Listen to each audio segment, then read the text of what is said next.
Hey guys, what's up? No, I haven't been posting a lot of videos of the truck in a long while, and I have a reason for that. Mainly, well, several reasons.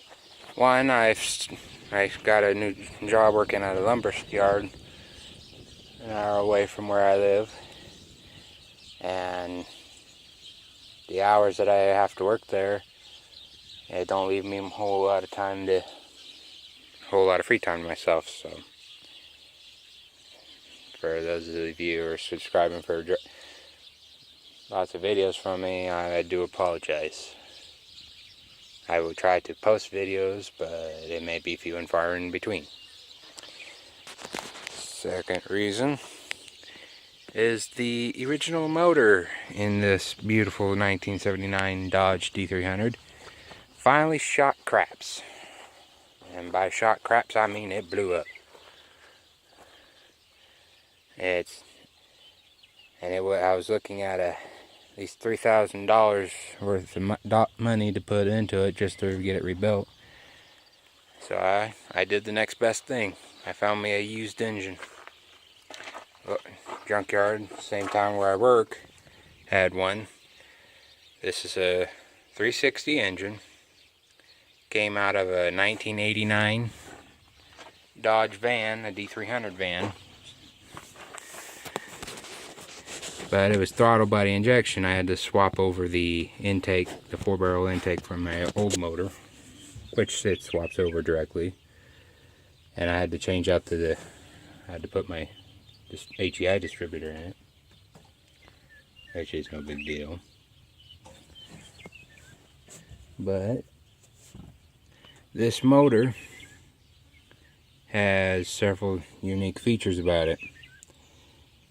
It only had about 90,000 miles on it, where mine was pushing 650. And the reason they took the van in because it wouldn't run. Well, upon tearing it down and looking at it, they replaced the cam, and this has an aftermarket cam.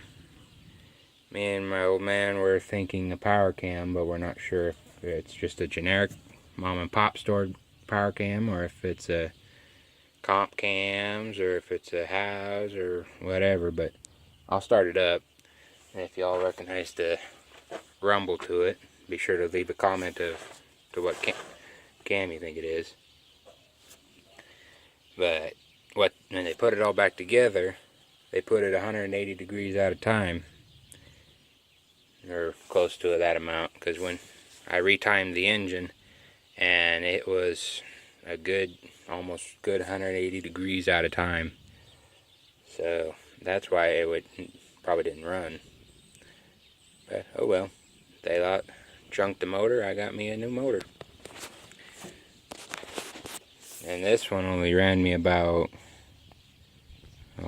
900 and change, because I had to get gaskets, top end gaskets, and I had to get a new clutch, because the throwout bearing on mine went bye-bye, and plus the clutch didn't have much meat left to it.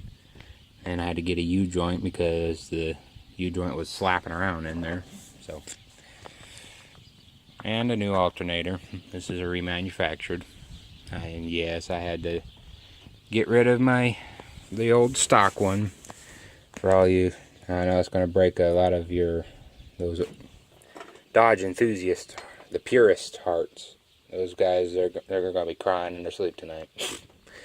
But I didn't have much of a choice. The stock alternator, it locked up, and I couldn't find a bearing for it. Nobody had them.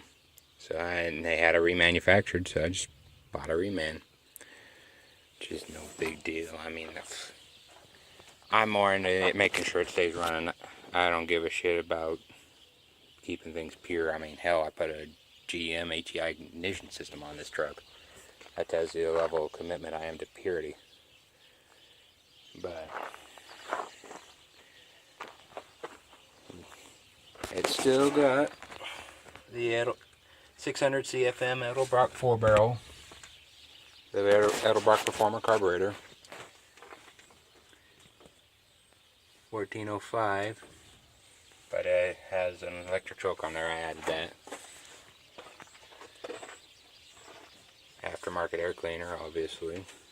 You know, it's exact fit, but it don't quite fit. Anyway.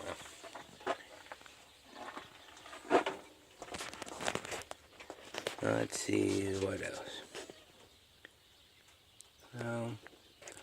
Well, the beautiful thing about the 89s is it still had the lobe on the front of the timing chain to run a mechanical fuel pump, so yay.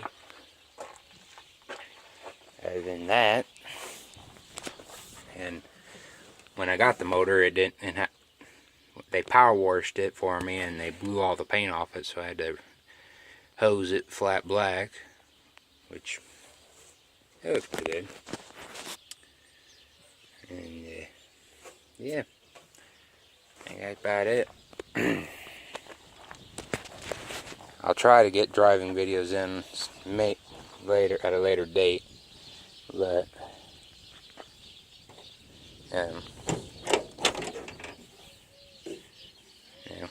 yeah, you know what? I'm gonna put the camera back here and start her up.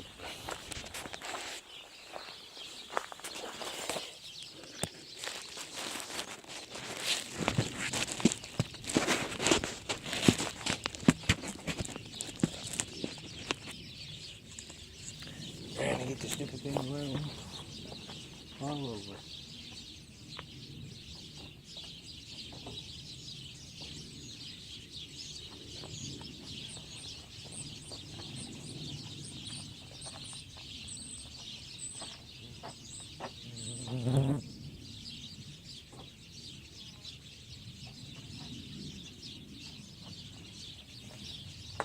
This is going to be a semi-warm start. I did have it running earlier, so no cold start today. Sorry.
And there's one subscriber in particular who wants to look down the throat of the carburetor.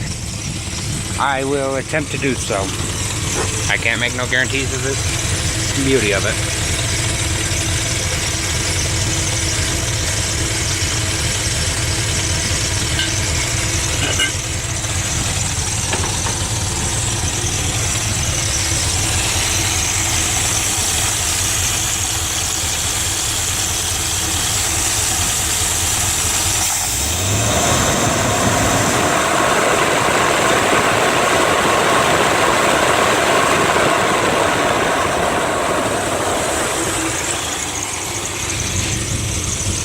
Well, Jeremy, I hope you was able to see that. Because I can't do any better than that. I'm sorry.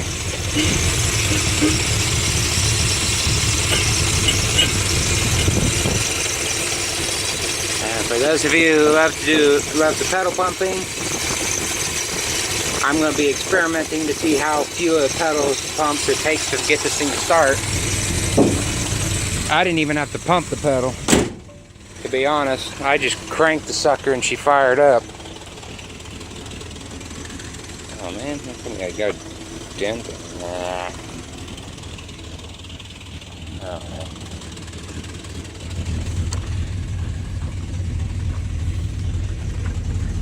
man. Runs nice and toasty. Makes good oil pressure. That's idle.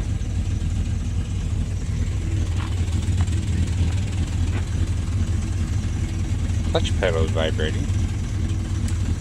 Well, no big deal.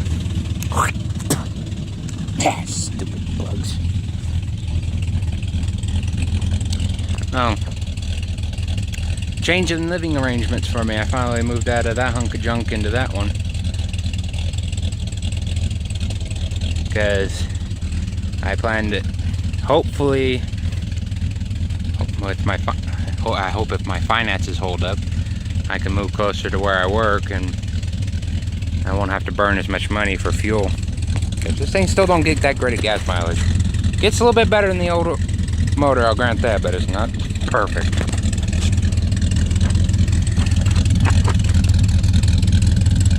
It's don't have a choppy lope to it, but it's got kind of a, I don't know what kind of a cam it is. It sounds nice, but I don't know what, I don't know, maybe some of y'all will know what it is. I sure as hell don't. All I know, if I describe how it acts, I've got the, the idle, and, let me turn this thing off, don't want to waste that much fuel. But, well, as you know, like I said, the idle, and then, from off idle to about, say, 1500, it acts like a normal engine. Go past 1500, if you keep light on the throttle, it will take off and it will move. If you go half throttle, this sucker will haul ass. I mean, almost literally spinning tires hauling ass. And you put your foot into it, boy howdy, you better hold on. But it's got, I'm not sure what the specs are for a power cam. I think it's idle to like 5500. Maybe a little more than that, I don't know. But like I said, if y'all know what the answer to that conundrum is, please leave me in it. Excuse me. Leave me a comment below.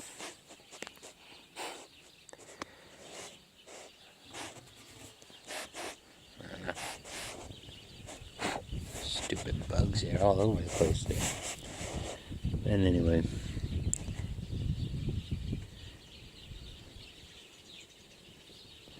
I may do a short snippet video of driving at nighttime, because I do have to get up pretty early.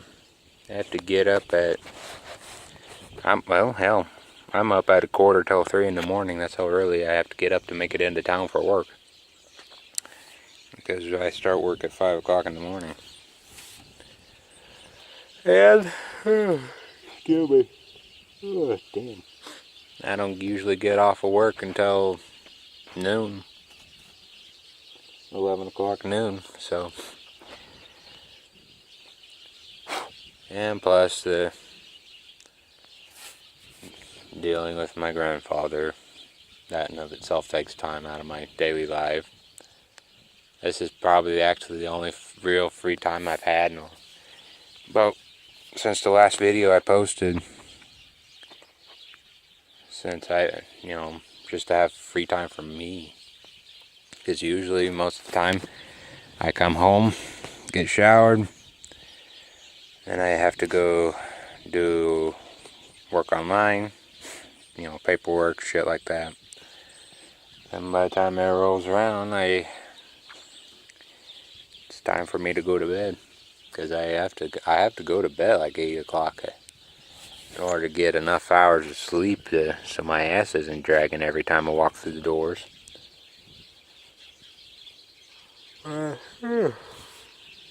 Good. Case in point, I'm yawning to beat 60. But anyway, that's enough of me rambling. As for, I had one subscriber wanting to see video shots of my feet while I'm driving. It's hard to get a good camera angle down that way. And especially since it's being a manual, I have to utilize both hands and both feet, and I don't have a GoPro. I'm just shooting all these videos on my Galaxy S7 Edge. So anyway, I guess that's it for this installation. Hope y'all enjoyed the video. Like I said, if you know what that cam is, please post below. Even theories of what it is would be better than nothing. But if you have any other comments or questions, feel free to put them below the video. And as always, don't forget to like and subscribe. Thank y'all for watching this video. Hope you stay tuned to the channel. And I will see y'all soon. Talk to you later.